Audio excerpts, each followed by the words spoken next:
Okay, I used the Dremel, and I did get the old cap off. It's a little broken, but it did come off.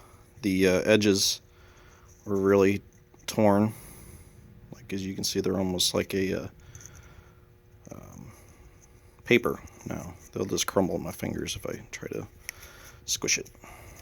Can't really tell, but anyway, it was torn. I said I made a little notch in the top of it, like in this area, away from the edge. It's like a long notch, and I used my pry bar and just kind of wedged it in there and worked it back and forth. You could probably do the same with a screwdriver, and it ended up just kind of breaking out of there in pieces. As you can see, and I finagled the new one in. It sits in there really tightly.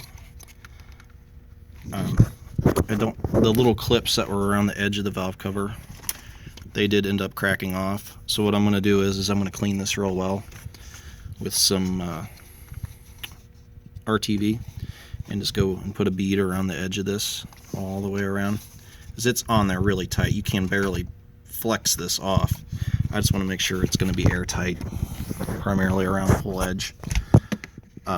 Would probably be even better is to take it off, put the RTV in it, and stick it back on. That's probably what I'll do. Let's just take that off, RTV along the inside edge here, on the inside, and just put it back on. Like, it's really, really tight on there. I almost don't even think I can get it off. But it's pretty accessible all the way around the edge of it. So I just think my finger with some RTV and just kind of smear it along there would work just fine. Clean it real good with some brake cleaner, because you don't want any oil or residue on there. But I think that will be a successful fix for this. I can't imagine paying $400 and some odd dollars for a valve cover. I think you can get an aftermarket valve cover for $250, but even that's crazy. They said this little part can be had on eBay or Amazon or what have you. The box it came in has the part number on it. Let me see if I can locate that real quick. Hold on a second. Here's the box it came in.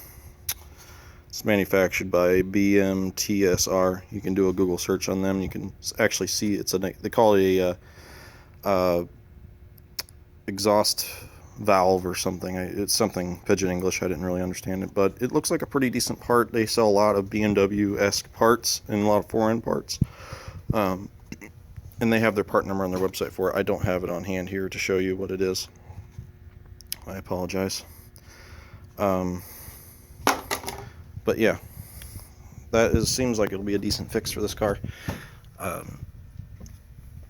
But if you're doing the valve cover anyway, it'd probably be easier to do it with the valve cover off if you're doing the gasket change. But just changing the whole entire valve cover with a new one just because of this faulty part is just a little crazy in my book.